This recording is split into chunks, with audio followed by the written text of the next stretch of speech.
जय श्री कृष्णा। राधे राधे भगतजनों, कल हमने दशा माता के व्रत के 7वें दिन में 7वीं कहानी सुनी थी। आज हम दशा माता व्रत के 8वें दिन में 8वीं कहानी सुनते हैं। कथा शुरू करती हूँ। एक समय की बात है, एक घर में देवरानी और जेठानी रहती थी। वे दोनों निसंतान थी। वे मेहनत मजदूरी करके अपना पेट पालती थी। दोनों व्रत पूजन भी नहीं करती थी। एक दिन प्रातःकाल दोनों गांव में आग लेने के लिए गई। उस दिन गांव में दशा माता का पूजन था, इसलिए उन्हें किसी के घर से भी आग नहीं मिली। तब जेठानी अपनी देवरानी से बोली कि आज हम दोनों का व्रत रहेगा, शाम को आग मिलने पर ही रसोई बनाकर हम भोजन करेंगी। जब शाम हुई तो जेठानी अपनी पड़ोसन के घर आग लेने के लिए गई। जेठानी ने पड़ोसन से पूछा, दशा माता का पूजन करने से क्या होता है? तब पड़ोसन ने जेठानी को बताया कि जिस बात की भी इच्छा करके डोरा लिया जाता है वह इच्छा पूर्ण हो जाती है। जेठानी ने यह बात सुनकर पड़ोसन से कहा, अगली बार जब भी डोरा पड़े तो मुझे जरूर बताना। जेठानी जैसे ही आग लेकर पड़ोसन के घर से बाहर निकली तो उसे सामने से आती हुई एक गाय दिखाई दी। गाय चरकर आ रही थी और पीछे पीछे ग्वाला आ रहा था।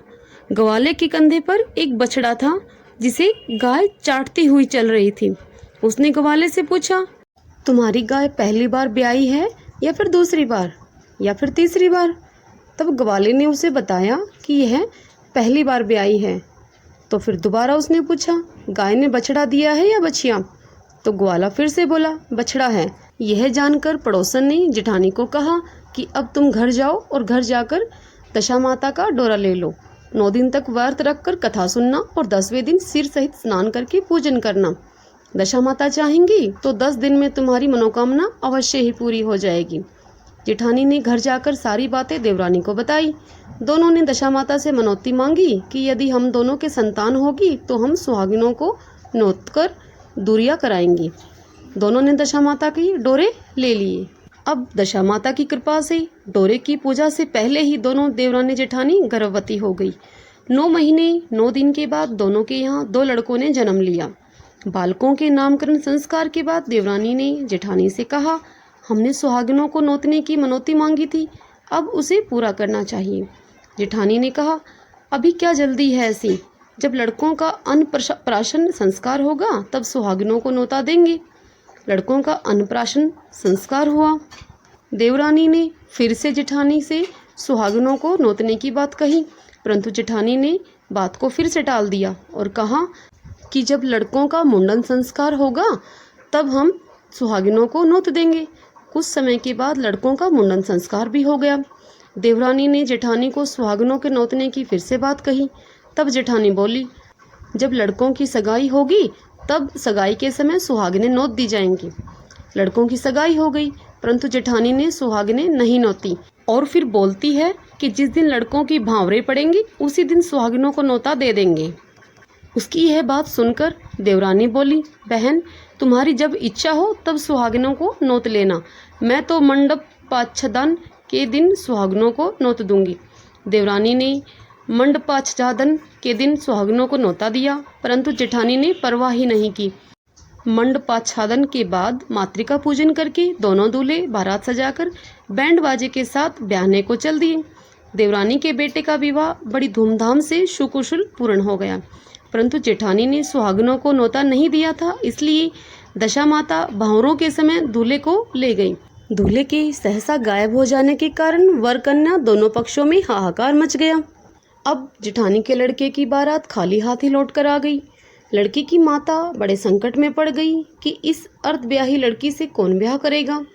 तब पड़ोस की कुछ सुहागिनों ने लड़की की माता को समझाया कि ब्याह का जो भी सामान बचा है वह सब सामान लड़की के हवाले कर दिया जाए, और लड़की इस सामान को मांगते भिखारियों को बांटने लगी। एक दिन एक साधु तीर्थ यात्रा करता हुआ वहां पर आया। गांव से दूर घने जंगल में एक पीपल का पेड़ था। इस पीपल के पेड़ पर दशा माता का निवास था। साधु शाम को उसी पेड़ के नीचे ठहर गया। सुबह जमादार ने आकर पेड़ के पास के मैदान में झाड़ू लगाई। भिस्ती ने मशक से छिड़काव कर दिया तथा माली ने वहां फूल बखेर दिए। देवता पोशाकें पहनकर आने लगे और यथास्थान बैठने लगे। बाद में स्वर्ग से राजा इंद्र का सिंहासन उतरा। स्वर्ग से अप्सराएं आकर सिंहासन के चारों ओर नाचने लगीं। तब दशामाता भी अर्धब्याहे लड़के को गोद में लेकर पीपल के पेड़ से नीचे उतरी। इंद्र के साथ स्वर्ग से एक सुरा गाय भी आई थी। उसने 2 गिलास दूध दिया। लड़के ने अपने हिस्से का 1 गिलास दूध पी लिया और दूसरा गिलास दूध अपनी अर्धब्याही के नाम का अलग से रख दिया। अप्सराओं का नाच गाना होता रहा। दशामाता लड़के को गोद में लेकर ही बैठी रही। प्रातःकाल होते ही देवताओं का दरबार खत्म हुआ। साधु भी वहां से चलकर गांव में आया। अब साधु भिक्षा मांगते मांगते गांव में अर्धब्याही लड़की के घर जा पहुंचा। लड़की ने आदरपूर्वक साधु को बिठाया और भोजन आदि तैयार किया। लड़की ने 3 पत्तल परोस कर रखी। पहली पत्तल अर्धब्याहे अपने पति के लिए, दूसरी पत्तल बाबा जी के सामने और 1 पत्तल अपने सामने रखी। बाबा ने कहा, वाह, जो बात मैंने रात को वहां देखी वही बात यहाँ भी देखने को मिल रही है। लड़की ने पूछा कि बाबा जी आपने क्या बात देखी, कहाँ देखी? साधु ने बात को टाल मटोल कर दिया और कहा, हम लोग ऐसी अनेक बातें कहते रहते हैं, तुम्हें ऐसी बातों से क्या मतलब? तुम तो भोजन करो और भगवान का भजन करो। अब लड़की ने जिद पकड़ ली और कहा कि जब तक आप वो बात नहीं बताएंगे तब तक मैं भोजन नहीं करूंगी। इस पर साधु बाबा चुप रहे। तब लड़की बोली कि आप साधु हैं और मैं सती हूँ।